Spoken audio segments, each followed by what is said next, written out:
What's up, party people? AndroidStud here, and it's time for Talking Tech Tuesday. First up, WWDC. That's right, all things Apple. And it looks like they made some major software improvements to their iOS 12. The first up, group messaging. That's right, you'll be able to check your messages in groups. This has been long, much needed on Apple and their iPhones. As we all know, it's been on Android for a while, but now you don't have to go through your phone like a laundry list checking your notifications. Now it'll be in groups, so that was sorely needed. So hallelujah to Apple and them getting that group messaging. Congratulations. Also, FaceTime is going to have group FaceTime. You could do up to 32 FaceTime people on your phone.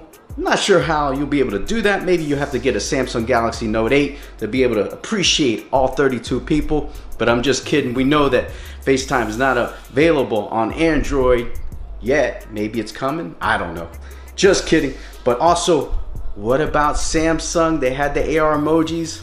What about Memojis? That's right, Apple's released these Memojis. These things are impressive. Tongue detection, eye traction.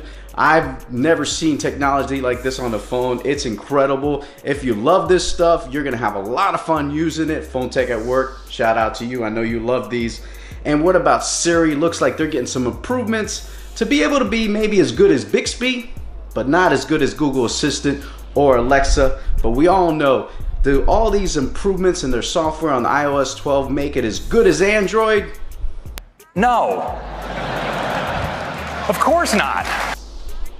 Well, let's move on. The Asus ROG gaming phone. Have you seen this thing? Is impressive. It has an overclocked 845 Snapdragon processor that's clocked at 2.9 gigahertz instead of 2.8. It also is IP68, has a headphone jack. It has an extra USB port. It's a 6-inch AMOLED display with 90 megahertz on this screen. Now, we all know that the Xiaomi Shark has a gaming phone. Also, Razer phone has a gaming phone with 120 megahertz screen. So this looks like it's going to be an impressive thing.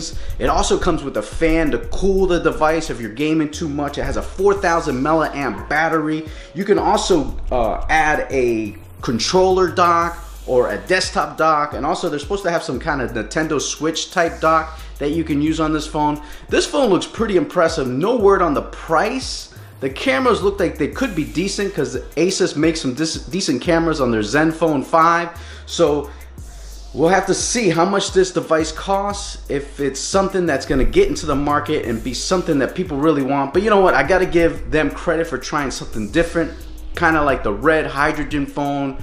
A lot of these companies, the Razer phone, Essential, they're trying different things with these phones, not being the same old notch display. No notch on this, by the way. Also, the OnePlus 6, I don't know if you were able to get one, but the Silk White went on sale today, and it looks like it may sell out. It's a limited edition. It's $579 for the 8GB, 128GB version. They're only selling one variant, so you better jump on that real fast, because if you don't, it may sell out before you get one.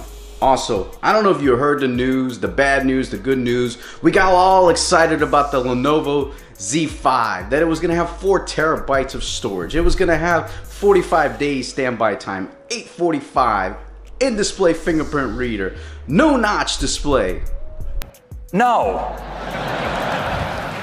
No.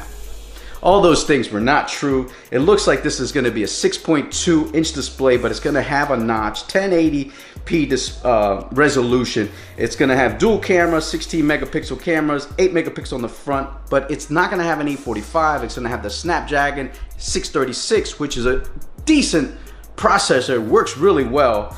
6 gigabytes of RAM. It looks like it's going to have a 3300 milliamp battery. It's going to have the notch with about a 90 to screen to body ratio. Coming out with Android 8.1 out the box. They're promising Android P at some point, but don't know when that will be. The 4 terabytes of storage looks like you could buy some kind of hard drive to go with the phone. Not sure how that's going to work. Looks like this phone's not going to be a lot of money.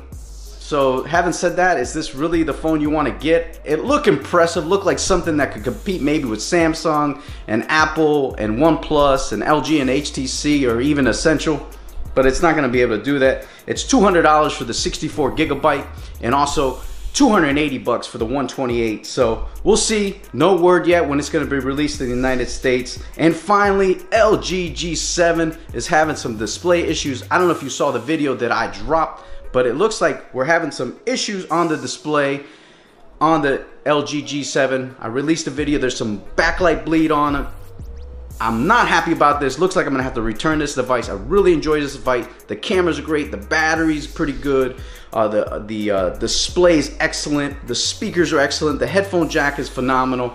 I'm really enjoying this device. Even the software is snappy, but it looks like they're having some display issues on the LG G7. There's a couple articles on Reddit, on XDA, and a bunch of other websites, so check those out. If you're having issues with that display, let me know in the comments below. That's gonna do it for Talking Tech Tuesday. I'm AndroidStud.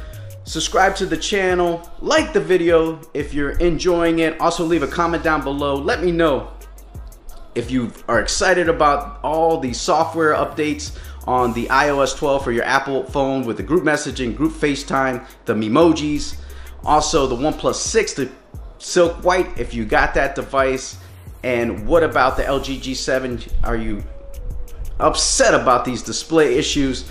Not a good thing to be having right now. And also the Z5, are you disappointed that this device is not as impressive as it was supposed to be? And also that Asus ROG phone looks pretty good if you're into gaming. I'm not, but it looks impressive. Looks like a pretty cool phone to unbox, so maybe I'll get it in the future. Not sure what the pricing is gonna be, but it looks like that's gonna be a heavy hitter, big boy there. But you can follow me on Twitter at AndroidStud, also Instagram, Facebook, and Google+. If you have any questions, hit me up there. That'll do it for Talking Tech Tuesday. I'm out of here.